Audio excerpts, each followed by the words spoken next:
পঞ্চম স্কন্দ পঞ্চম অধ্যায়। পুত্রদের প্রতি ভগবান ঋষভদেবের উপদেশ। ভগবান ঋষভদেব তার পুত্রদের বললেন, হে পুত্রগণ, এই জগতে দেহধারী প্রাণীদের মধ্যে এই নরদেহ লাভ করে কেবল ইন্দ্রসুখ ভোগের জন্য দিন রাত কঠোর পরিশ্রম করা উচিত নয়। এই প্রকার ইন্দ্রসুখ ভোগ বিষ্ঠাভোজী কুকুর ও শূকরদেরও লাভ হয়ে থাকে। ভগবৎ সেবাপর অপ্রাকৃত তপস্যা করাই উচিত, কারণ তার ফলে হৃদয় নির্মল হয়, এবং হৃদয় নির্মল হলে জড়সুখের অতীত অন্তহীন চিন্ময় আনন্দ লাভ হয়। পণ্ডিতগণ বৃক্ষ উপাসক এবং ভগবৎ উপাসক ভেদে দ্বিবিধ। ব্রহ্মা সাযুজ্য এবং ভগবানের পার্শ্বদত্ত লাভরূপ দ্বিবিধ মুক্তির উপায় হচ্ছে মহাত্মাদের সেবা করা। পক্ষান্তরে স্ত্রী সঙ্গীদের সঙ্গ নরকের দ্বারস্বরূপ। যারা সমদর্শী ভগবানের নিষ্ঠাপরায়ণ, ক্রোধহীন এবং সমস্ত জীবের হিতসাধনে রত, এবং যারা কখনো অন্যায় আচরণ করেন না, তারাই মহাত্মা নামে পরিচিত। যারা তাদের কৃষ্ণ ভবনামৃত পুনর্জাগরিত করে তাদের ভগবৎ প্রেম বিকশিত করতে চান, তারা কৃষ্ণ সম্বন্ধবিহীন কোনো কিছু করতে চান না। যারা কেবল আহার, নিদ্রা, ভয় এবং মৈথুন চর্চা করে তাদের দেহটি পালন করতে ব্যস্ত, তারা তাদের সঙ্গে মেলামেশা করতে চান না। তারা গৃহস্থ হলেও তাদের গৃহের প্রতি আসক্ত নন। এমনকি তারা তাদের পত্নী, সন্তান, বন্ধুবান্ধব এবং ধন সম্পদের প্রতিও আসক্ত নন। সেই সঙ্গে তারা তাদের কর্তব্য কর্মেও অবহেলা করেন না। এই প্রকার মানুষেরা কেবল তাদের দেহ ধারণ করার জন্য যতটুকু অর্থের প্রয়োজন কেবল ততটুকুই সংগ্রহ করেন। জীব যখন ইন্দ্রসুখ ভোগকেই জীবনের চরম লক্ষ্য বলে বিবেচনা করে, তখন সে অবশ্যই জড়জাগতিক জীবনের প্রতি উন্মত্তের মতো আসক্ত হয়ে নানা প্রকার পাপকর্মে প্রবৃত্ত হয়। সে জানে না যে তার পূর্বকৃত পাপকর্মের ফলে সে একটি শরীর প্রাপ্ত হয়েছে, যা অনিত্য এবং সমস্ত দুঃখ দুর্দশার কারণ। প্রকৃতপক্ষে জীবের জড়দেহ ধারণ করার কথা নয়, কিন্তু ইন্দ্রিয়সুখের আকাঙ্ক্ষা সে জড়দেহ লাভ করে। তাই আমি মনে করি যে বুদ্ধিমান মানুষের পক্ষে ইন্দ্রতৃপ্তি সাধনে প্রবৃত্ত হওয়া উচিত নয়, যার ফলে সে একটির পর একটি জড়শরীর প্রাপ্ত হয়। জীব যতক্ষণ পর্যন্ত আত্মতত্ত্ব সম্বন্ধে জানতে অভিলাষ না করে, ততক্ষণ পর্যন্ত সে জড়া প্রকৃতির প্রভাবে পরাস্ত হয়ে অবিদ্যাজনিত ক্লেশ ভোগ করে। পাপ অথবা পুণ্য উভয় প্রকার কর্মই কর্মফল উৎপন্ন করে। যে কোনো প্রকার কর্মে রুচি থাকলেই মন কর্মাত্মক হয়, অর্থাৎ সকাম কর্মের বাসনায় আসক্ত হয়। মন যতক্ষণ কলুষিত থাকে ততক্ষণ চেতনা আচ্ছাদিত থাকে, এবং তার ফলে জীব সকাম কর্মে প্রবৃত্ত হয় এবং তাকে একের পর এক জড়দেহ ধারণ করতে হয়। জীব যতক্ষণ তমোগুণের দ্বারা আচ্ছাদিত থাকে ততক্ষণ সে আত্মা এবং পরমাত্মাকে উপলব্ধি করতে পারে না। তার মন তখন সকাম কর্মে বশীভূত থাকে। তাই আমার থেকে অভিন্ন বাসুদেবে যতক্ষণ না প্রীতির উদয় হয় ততক্ষণ সে জড় দেহের বন্ধন থেকে মুক্ত হতে পারেন না। জ্ঞানবান হওয়া সত্ত্বেও জীব যতক্ষণ ইন্দ্রসুখ ভোগের চেষ্টাকে অনর্থ বলে উপলব্ধি না করে, ততক্ষণ তারা স্বরূপ বিস্মৃতির ফলে সে মৈথুন সুখপ্রধান গৃহের প্রতি আসক্ত থাকে এবং নানা প্রকার দুঃখ দুর্দশা ভোগ করে। তার অবস্থা একটি মূর্খ পশুর থেকেও কোনো অংশে শ্রেয় নয়। স্ত্রী ও পুরুষের পরস্পরের প্রতি আকর্ষণ জড়জাগতিক জীবনের ভিত্তি। এই ভ্রান্ত আসক্তি স্ত্রী পুরুষের পরস্পরের হৃদয় গ্রন্থি স্বরূপ, এবং তার ফলেই জীবের দেহ, গৃহ, সম্পত্তি, সন্তান, আত্মীয় স্বজন ও ধনসম্পদ আদিতে আমি এবং আমার বুদ্ধিরূপ মোহ উৎপন্ন হয়। যখন মানুষের কর্মফলজনিত সুদৃঢ় হৃদয়গ্রন্থি শিথিল হয়, তখন সে গৃহ, কলত্র, সন্তান ইত্যাদির প্রতি আসক্ত হন। এইভাবে সে তার সংসার বন্ধনের মূল কারণ আমি ও আমার রূপ অহংকার আদি পরিত্যাগ করে বিমুক্ত হয় এবং পরমপদ প্রাপ্ত হয়। হে পুত্রগণ, আধ্যাত্মিক চেতনায় অতি উন্নত পরমহংসকে গুরুদেব রূপে বরণ করা উচিত। এইভাবে পরমেশ্বর ভগবান আমার প্রতি শ্রদ্ধা এবং ভক্তিপরায়ণ হও। ইন্দ্র সুখভোগের প্রতি বিরক্ত হয়ে সুখ দুঃখ, শীত উষ্ণ এই দ্বন্দ্বভাব সহ্য করো। স্বর্গলোককে উন্নীত হলেও জীব যে দুঃখ দুর্দশার বন্ধন থেকে মুক্ত হতে পারে না, সেই কথা হৃদয়ঙ্গম করার চেষ্টা করো, তত্ত্ব অনুসন্ধান করো। তারপর ভগবত ভক্তি লাভের জন্য সব রকম তপস্যা করো।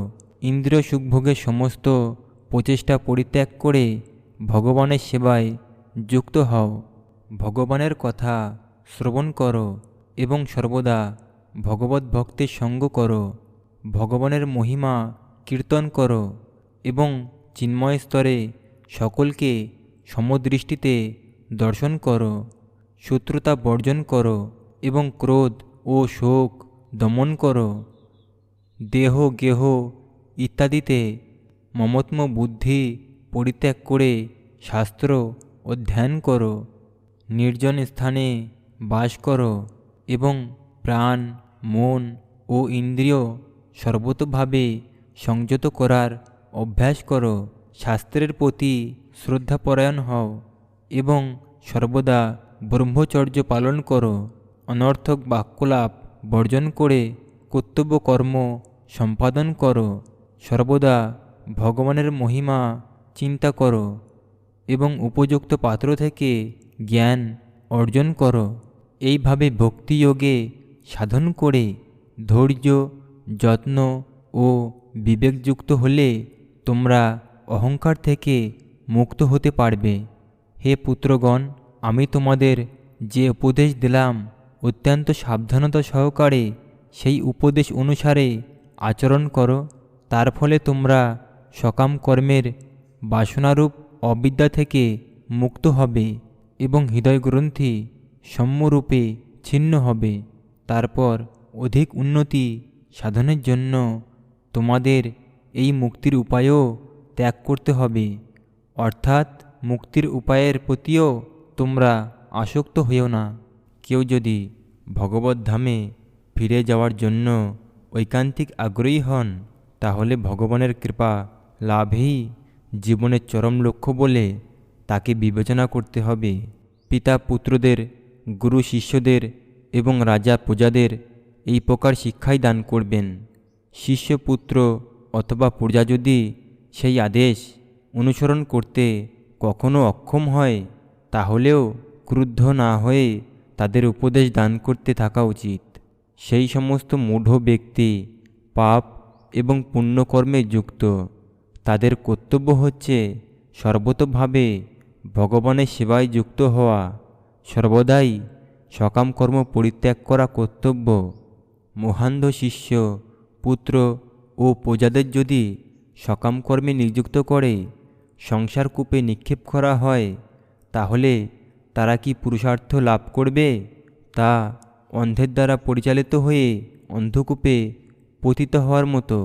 অজ্ঞানতাবশত বিষয় আসক্ত ব্যক্তিরা তাদের মঙ্গল লাভের উপায় অবগত নয়। তারা নিতান্ত কামাসক্ত হয়ে বিষয়সমূহের জন্যই সর্বদা অভিলাষ করে।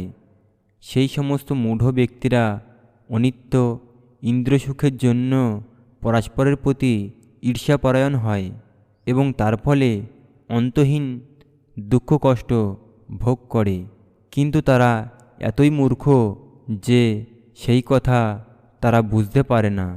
কেউ যদি অজ্ঞানী হয়, সংসার মার্গে আসক্ত হয়, তাহলে যথার্থ জ্ঞানবান, কৃপালু এবং পরমার্থিক মার্গে উন্নত কোনো ব্যক্তি কিভাবে তাকে সকাম কর্মে প্রবৃত্ত করে, জড়জগতের বন্ধনে আরও বেশি করে আবদ্ধ করতে পারেন। কোনো অন্ধ ব্যক্তি যদি বিপদে গমন করে, তাহলে কি কোনো সজ্জন ব্যক্তি তাকে সেই বিপদের দিকে অগ্রসর হতে দিতে পারেন? কোনো জ্ঞানবান অথবা দয়ালু ব্যক্তি কখনো তা হতে দেন না। যিনি তার আশ্রিত জনকে সমুপস্থিত মৃত্যুরূপ সংসার মার্গ থেকে উদ্ধার করতে না পারেন, তার গুরু, পিতা, পতি, জননী অথবা পূজ্য দেবতা হওয়া উচিত নয়। আমার চিন্ময় দেহ সচিদানন্দময় বিগ্রহ ঠিক একটি মানুষের মতো, কিন্তু তা মানুষও শরীর নয়। এই তত্ত্ব অচিন্তনীয়। আমি জড়া প্রকৃতির দ্বারা বাধ্য হয়ে কোনো বিশেষ প্রকার শরীর ধারণ করি না। আমি স্বেচ্ছায় এই শরীর গ্রহণ করি। আমার হৃদয় শুদ্ধ সত্যময় এবং আমি সর্বদা আমার ভক্তদের কল্যাণের কথা চিন্তা করি। তাই প্রকৃত ধর্ম যে ভক্তির পন্থা, তা আমার হৃদয়ে রয়েছে এবং তা আমার ভক্তদের জন্য। অধর্মকে আমি আমার হৃদয় থেকে বহু দূরে পরিত্যাগ করেছি। যারা অধার্মিক বা অভক্ত, তাদের প্রতি আমার কোনো অনুরাগ নেই। আমার এই সমস্ত দিব্য গুণাবলীর জন্য আচার্যগণ আমাকে ঋষভদেব অর্থাৎ সর্বশ্রেষ্ঠ পুরুষ বা ভগবান বলে সম্বোধন করেন। হে পুত্রগণ, সমস্ত চিন্ময় গুণের আধার আমার হৃদয় থেকে তোমরা জন্মগ্রহণ করেছ। তাই তোমাদের মাৎসর্যপরায়ণ বিদ্বেষীর মতো হওয়া উচিত নয়। তোমরা তোমাদের জ্যেষ্ঠ ভ্রাতা ভক্তশ্রেষ্ঠ ভরতের অনুগত্যে থেকো।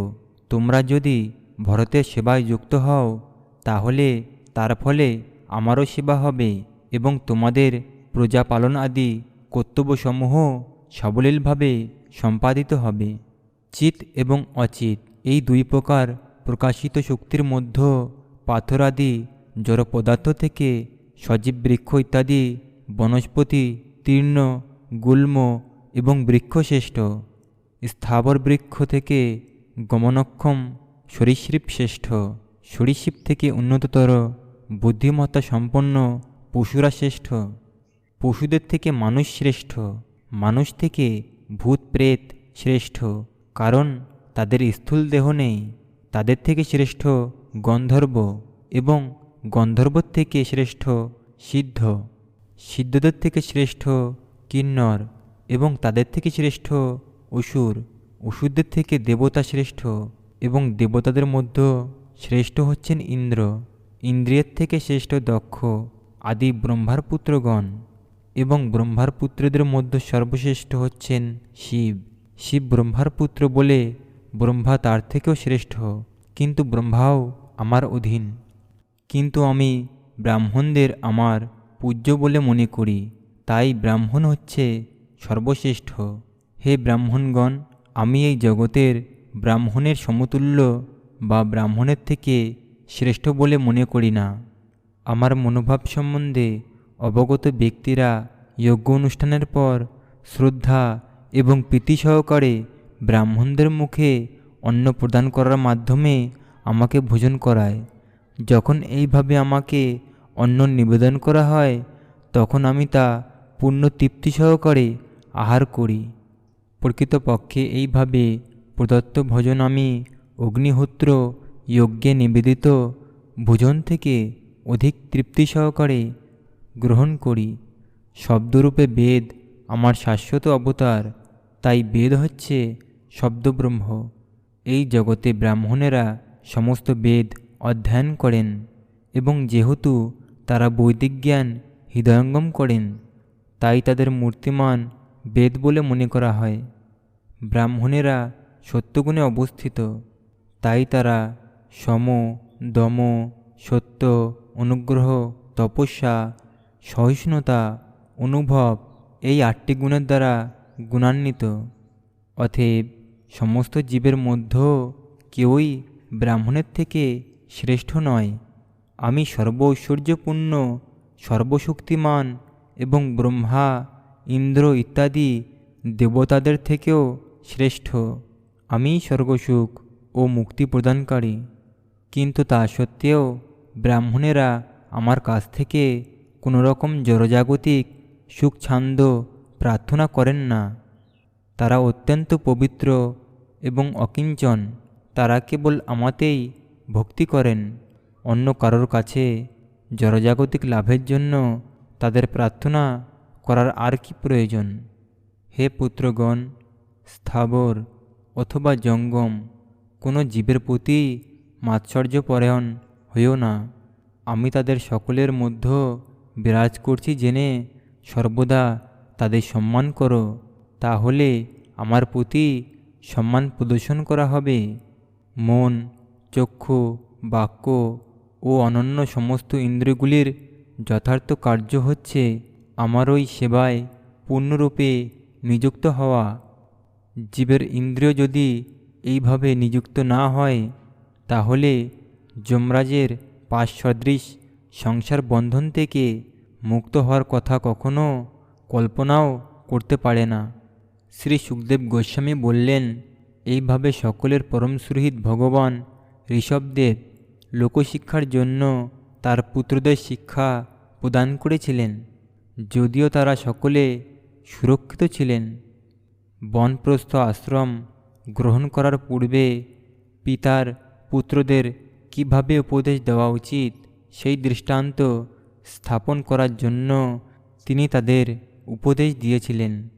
কর্মবন্ধন মুক্ত, নির্গুণ, ভক্তিপরায়ণ সন্ন্যাসীরাও এই উপদেশ থেকে শিক্ষালাভ করতে পারেন।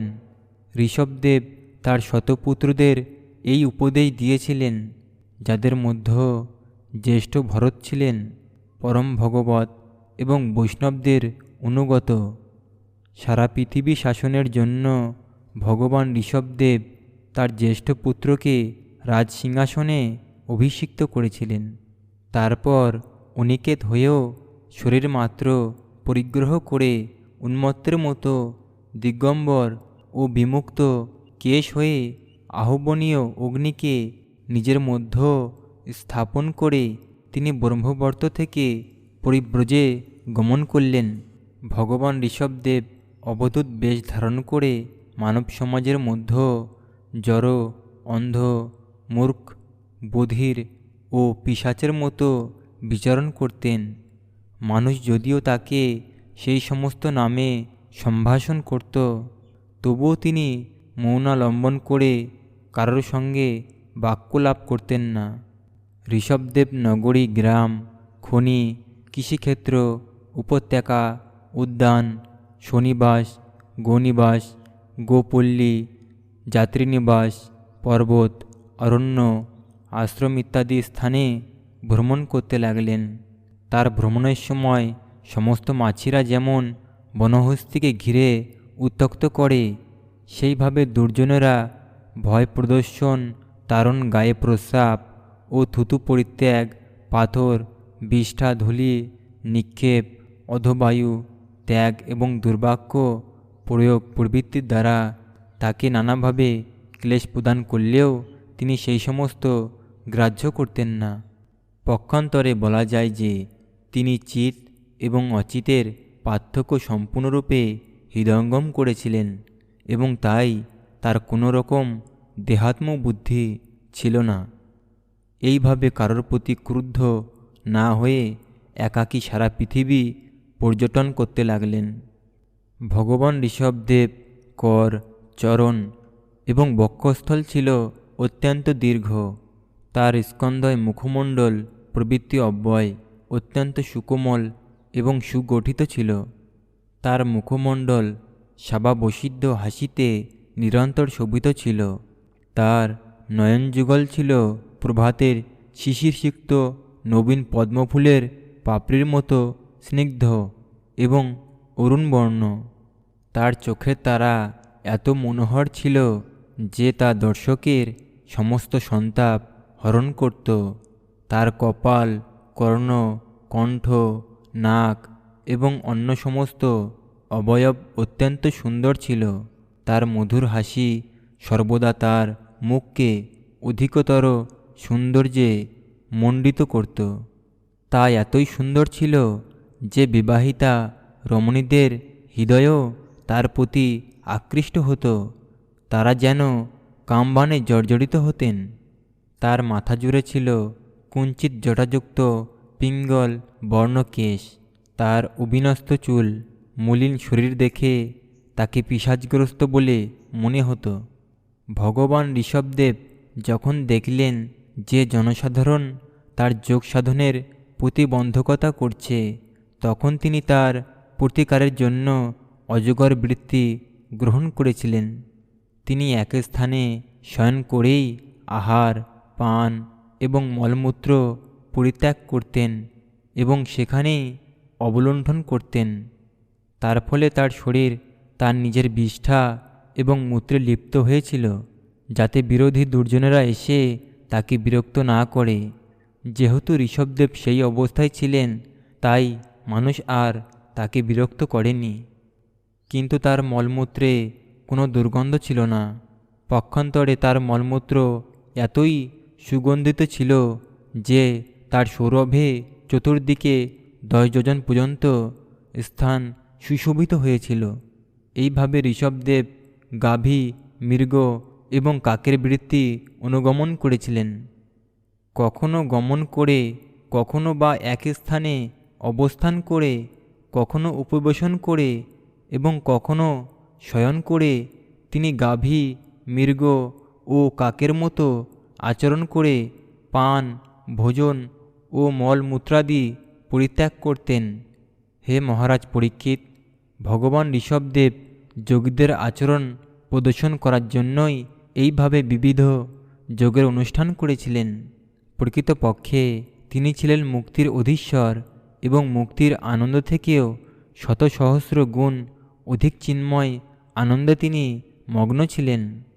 বাসুদেব কৃষ্ণই হচ্ছেন ঋষভদেবের অংশী, তাই তাদের স্বরূপে কোনো ভেদ ছিল না এবং তার ফলে ঋষভদেবের অশ্রুপুলক কম্পন আদি লক্ষণ সম্বন্ধিত ভগবৎ প্রেম জাগরিত করেছিলেন। তিনি সর্বদাই ভগবানের দিব্য প্রেমে মগ্ন ছিলেন। তার ফলে তিনি অন্তরিক্ষে বিচরণ, মনের গতিতে ভ্রমণ